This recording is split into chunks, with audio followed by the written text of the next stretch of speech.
turned my Samsung oven on the other night, 2 nights ago, and got no heat. It wouldn't fire up. Gas wouldn't go to the baking area, obviously because the thing was having issues, so it wouldn't allow the gas to run. And come to find out, this little booger right here, that is the issue. So this is the Baker Igniter. This is the this heats up this part right here, ceramic. This ceramic part down inside heats up to red hot. This entire area you do not want to touch. You can touch the metal. Metal's no problem. Just don't touch any of the ceramic areas, ceramic coated areas. The oils from your hands will actually make it go bad. So that may be what happened, I don't know. However, that was the issue, and we are going to walk through the steps on how to gain access to that little booger that caused the issue. So it's actually a really common thing with the Samsung ovens, and it is actually fairly easy to fix. It took me probably 20 minutes, and oven's back up and running with no problems. So pretty simple, but it's definitely a pain in the butt when you're expecting to be able to cook in it. So, but here we go. You've got an upper igniter, and then down underneath all of this, you have the Baker Igniter.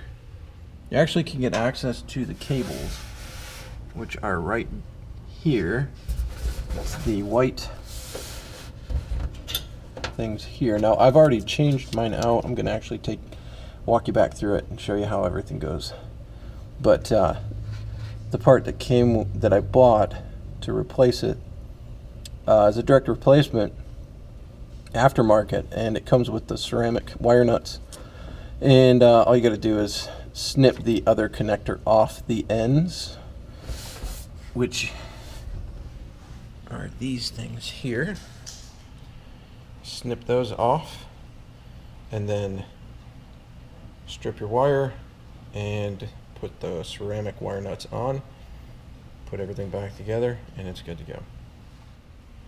So the first two things you're going to take off, that screw, and then this whole pan underneath here is going to up and slide back, and that will take it out. So like I said, up, and then you just kind of pick it up a little bit, wiggle it, and it slides back.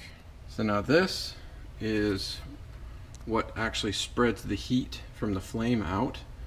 This is again only held in with 2 screws, one here and one here. And then again, this comes up and out towards you.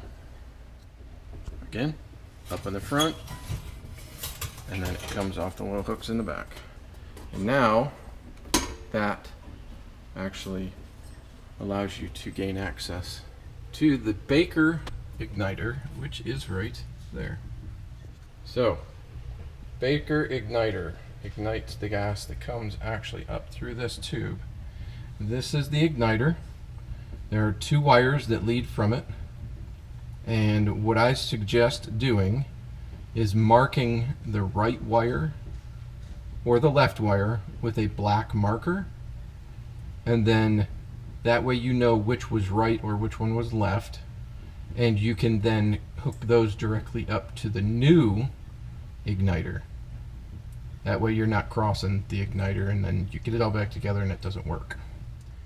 So you take that screw, and then one right there, that screw, and then this entire tube assembly comes out, and then you'll see this thing here has 2 screws, and it hooks up facing this way, open, facing like that. There are 2 screws and there's a little nut on the end of it, 2 machine screws with 2 nuts on the end of it, and then you undo those, the igniter comes right off, but you have to undo the tube here, which is the gas delivery system to the baking area. So when you undo these 2 screws, you'll need to kind of wiggle it loose and get it up above the front of the oven, this area here. Now if you're not careful, you can probably scratch it pretty good, so just be very careful, but it does take a little bit of persuasion to get it out. I'm not going to take it all back apart, but this shows you the access point to where you get to it. And then I did it all from up here because my hands are a little bigger, and getting up underneath would be kind of difficult with both my arms and my hands and all that stuff. But if you can get access and you can reach it from underneath, by all means do the wire stripping and all of that underneath. It may be easier. The wires that came on the new one are probably twice as long as this, so there's plenty of wire up underneath, so that might be an easier way to do it. So once you get it all back together, secure everything in, start putting everything back the way you got it. What I did before I put everything back together, I didn't put the shield in or this top in. I went ahead and closed the door, turned it on for just to see if everything functioned, and it lit the bar, everything was good. So that's when I turned it off immediately so it didn't get hot, put everything back together, we were good to go. So one last thing, word to the wise, do not use an impact tool on any of these, especially this one here. It gets extremely hot and it freezes up, and you can strip the threads right off of the screw, and just trust me on that one.